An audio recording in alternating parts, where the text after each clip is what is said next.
Madame, Monsieur, merci infiniment d'être avec nous sur le plateau de TV5. À 93 ans, elle poursuit un combat inlassable, le combat d'une vie. Sœur Emmanuelle est avec moi sur ce plateau. Richesse de la pauvreté, c'est son nouveau livre publié chez Flammarion. Quand je dis le combat d'une vie, ma sœur, c'est le combat contre la misère, évidemment. C'est aussi le combat pour l'homme, pour le bonheur. Mais tout est là. Tu comprends, Patrick? Moi, il me semble que qui qu'on soit, où qu'on soit, le problème, c'est, comme on dit un peu familièrement, être bien dans sa peau, vivre, chanter, danser. La vie est belle, elle est passionnante, la vie. C'est ça le problème. Ouais. Mais et cette richesse qu'est le bonheur, on le perd parfois.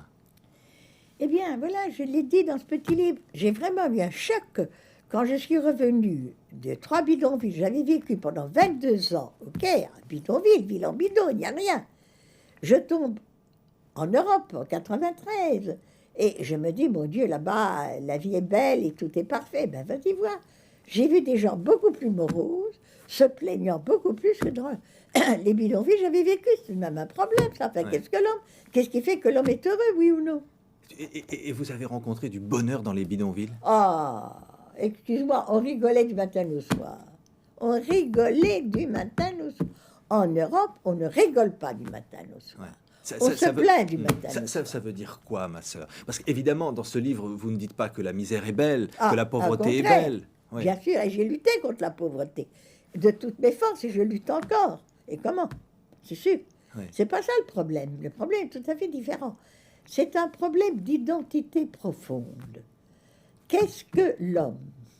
L'homme nu, l'homme originel, l'homme tel qu'il est dans son identité, justement, dans le plus profond du plus profond de son être. Or, j'ai fini par découvrir que dans un bidonville, comme il n'y a rien, il n'y a rien de rien, il n'y a pas de magasin, il n'y a pas de loisirs, il n'y a pas de l'eau, il n'y a pas d'électricité, il y a des cabanes en vieux bidon, etc. Bon, il y a l'homme, il n'y a rien d'autre.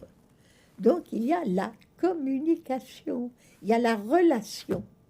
Tandis qu'en Europe, où on est chargé de tant de choses, de tant de belles et bonnes choses, et c'est bien, pourquoi pas, au contraire, moi je suis tout à fait d'accord, c'est pas ça. Mais malheureusement, parfois, et trop souvent, ça devient une charge qui fait que l'homme n'est plus lui-même. Il est Monsieur X qui a telle position dans le monde, Madame Y qui fait ceci et cela. Vous dites que l'argent rend égoïste, renferme sur soi.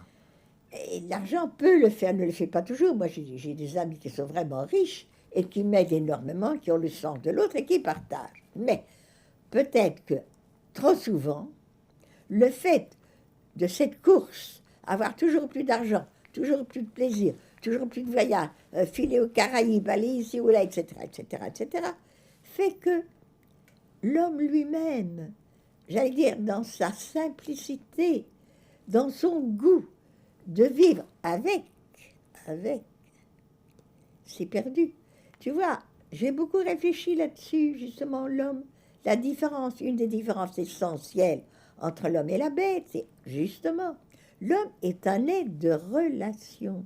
La bête, non.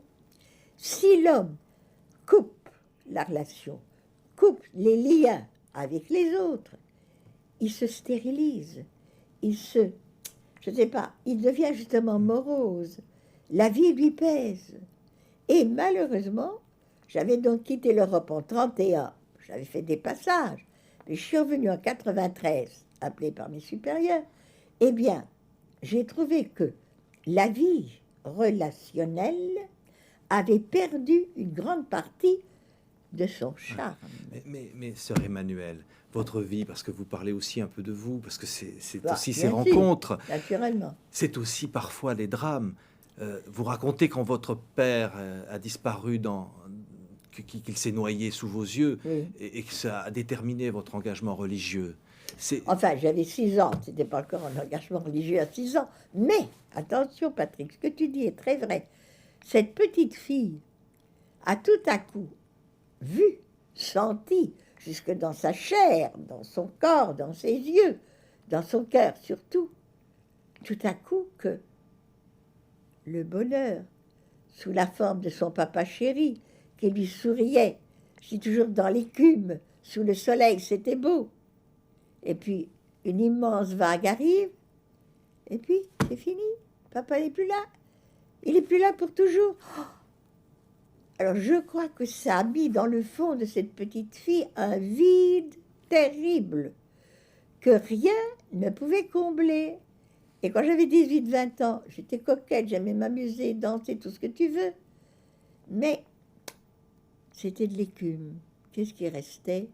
De l'eau salée, un goût parfois amer. Et c'est alors que je me suis dit, je vais faire quelque chose de ma vie. J'ai besoin d'un absolu. Je ne veux pas de tout ce qui passe, c'est joli, c'est bien, toute cette écume. Ce soleil, après, il reste rien, rien, rien, rien. Mon cœur est vide, mon cœur est triste.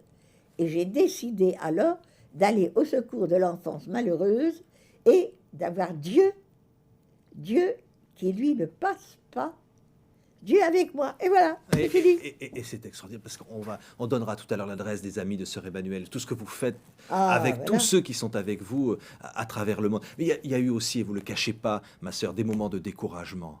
Vous racontez l'histoire d'une petite fille que vous avez essayé de sauver, je crois que c'était au Liban. C'était à Beyrouth, ça c'est un drame terrible. Elle a été tuée par un tueur à gages qui, je crois, a gagné $100. Et cette petite fille, nous l'avions vue avec toute l'équipe, nous allions la sauver. Et elle a été tuée par cet homme, ce mauvais, ce salaud. Ça m'a fait un choc. Mais c'est épouvantable. Mais en fait, Seigneur, où étais-tu? Ça t'est égal. Tu laisses tuer cet enfant qui voulait vivre. Et où étais-tu, Seigneur? Dans ces moments-là, c'est vrai, moi, je m'écroule. C'est trop épouvantable. Mais après, je me reprends. Allez, hop, il faut se reprendre dans la vie. Ouais. Et je repars, parce que je sais que Dieu était là. Et que Dieu, lui, il a l'éternité des éternités. Nous, on est comme des taupes, je dis ça toujours. On est sous la terre, on ne comprend rien. Moi, je ne comprends rien. Fini, je ne comprends pas. Mais il y a autre chose. C'est pour ça que je crois, moi, à la résurrection de la chair, à la vie éternelle. Sinon, c'est absurde. Ouais, mais quand vous allez vous retrouver avec les chiffonniers au Caire, Oui. pendant des années, vous dites dans les ordures, dans l'immondice, Naturellement. cette pauvreté-là, ils ne l'ont pas choisie. Et comment? Ils la subissent, c'est terrible. Mais Il faut naturellement. les aider, vous les aidez. Eh bien maintenant, ça y est, c'est fini. Avant, quand je suis arrivée, il n'y avait que des cabanes en vieux bidon troué. Maintenant, chaque chiffonnier a son logement en briques. Quand je suis arrivée, il y avait 4 bébés sur 10 qui mouraient du tétanos. Ça a été vraiment les moments les plus sombres de ma vie, ces petits bébés qu'on m'arrivait avec ces contractions musculaires horribles. Eh bien maintenant, il n'y a plus un bébé qui meurt du tétanos. Il faut se battre dans la vie. Ça y est, c'est sauvé. Ça veut dire que ce bonheur, vous dites, ça m'a rempli de bonheur. Et naturellement. Hein? Et alors? C'est évident. Lorsque tu arrives à donner aux autres la joie de vivre, j'allais dire, debout, c'est tellement merveilleux. Or, tu vois, Patrick, c'est pas besoin d'aller dans un bidonville. Moi, je dis toujours aux gens, mais le matin, quand tu te lèves, dis-toi, aujourd'hui, qui je vais voir, à qui je peux donner un sourire, à qui je peux aider pour avoir la vie un peu moins difficile parfois, un peu plus douce, un peu plus chantante, et passer sa journée où qu'on soit, avec qui que ce soit, à donner et à recevoir la joie de vivre, Patrick. Tu fais ça, toi? J'essaye. Ben, il faut le Moins faire, que vous, Patrick. ma sœur. Mais simplement, vous avez, quand on dit parfois, les autres, c'est le bonheur. Il y a aussi, les autres, c'est parfois le malheur. L'homme est un loup pour l'homme. Il y a des guerres aujourd'hui, ma sœur. Il y a des riches qui sont de plus en plus riches, qui ne donnent pas forcément. Vous avez pas l'impression qu'il y a des moments, il faudrait presque faire de la politique. Il faut. Mais bien sûr, je fais de la politique. Moi, je dis toujours aux jeunes, les jeunes m'appellent très souvent. Je dis, mais faites de la politique. Entrez dans les instances internationales. Luttez contre l'injustice qui est la base de la terre. Voyez ce fameux dialogue Nord-Sud qui n'avance pas assez. Allez, poussez les choses, bien sûr. Si j'étais jeune, moi, je crois que je ferais de la politique aussi, Ouais. vraiment. C'est-à-dire que vous dites, ma sœur, qu'il y a une responsabilité du monde riche, des pays du Nord, qui ne font pas assez pour aider tous ces pays qui souffrent. Quelle responsabilité. Elle est terrible, cette responsabilité. Mais je dois dire, Patrick, que je trouve, parce que moi je suis 1908, je suis né en 1908, j'ai vu le siècle dernier, de plus en plus, cette compréhension de l'injustice de base qui fait, comme tu dis si bien, que les riches deviennent plus riches et les pauvres deviennent plus pauvres. Et j'ai vu partout à travers le monde des hommes, des femmes qui s'engagent et qui luttent. C'est pour ça que moi j'ai de l'espérance. Je crois en l'avenir. Parce que le monde avance, il n'y a rien à faire. Ce sentiment précisément aigu, je le répète, de l'injustice fait qu'il y a des hommes, des femmes, et beaucoup de jeunes qui sont des lutteurs. Et c'est bien. Yallah, il faut lutter. Merci, sœur Emmanuel. Et puisque on est Noël, je voudrais que vous vous adressiez à la caméra, puis que vous donniez un message à tous ceux qui nous écoutent dans le monde. C'est Voilà. Noël. Noël, c'est mon nom, Emmanuel, Dieu avec nous. Noël, c'est un enfant sur de la paille qui nous tend les bras, qui nous sourit et qui est venu pour nous aider à vivre et à vivre dans la joie. Et comment? À nous aimer les uns les autres, à partager, à nous pencher vers tous ceux qui sont plus pauvres que nous, qui sont en difficulté, à partager et avoir cette vie passionnante de l'homme qui sait qu'être homme, c'est aimer, c'est partager et c'est chanter. Et c'est espérer. Et c'est espérer. Bravo, Patrick. Vous avez l'espoir, sœur Oh, Emmanuel? et comment? J'ai plus que de l'espoir. Moi, j'ai de la certitude qu'à travers, comme tu dis si bien, les choses épouvantables que nous voyons, la violence et la mort. J'ai été dans les 5 continents et j'en ai vu des morts. Eh bien, j'ai vu qu'à côté de la mort, il y a la résurrection. Car il y a partout des hommes et des femmes qui aident tout ce qui est vivant à se développer, à marcher, à courir. Et j'ai mon association, les Amis de Sœur Emmanuel. On voit d'ailleurs le synthé, voilà, on va voir l'adresse et tout ça. Ben Pour oui, ceux il qui suffit veulent pas vous de aider. savoir Ouais. l'adresse. Il suffit de savoir qu'il y a des chantiers. Nous avons des jeunes qui partent 1 mois, 6 mois, 1 an pour aider, pour partager.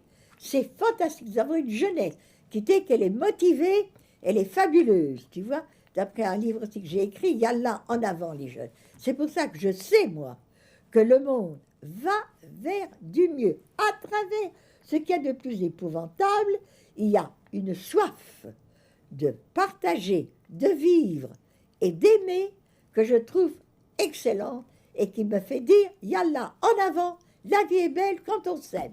Merci. Merci, sœur Emmanuel, Avec pour ce beau plaisir, message. Patrick, avec Merci. plaisir.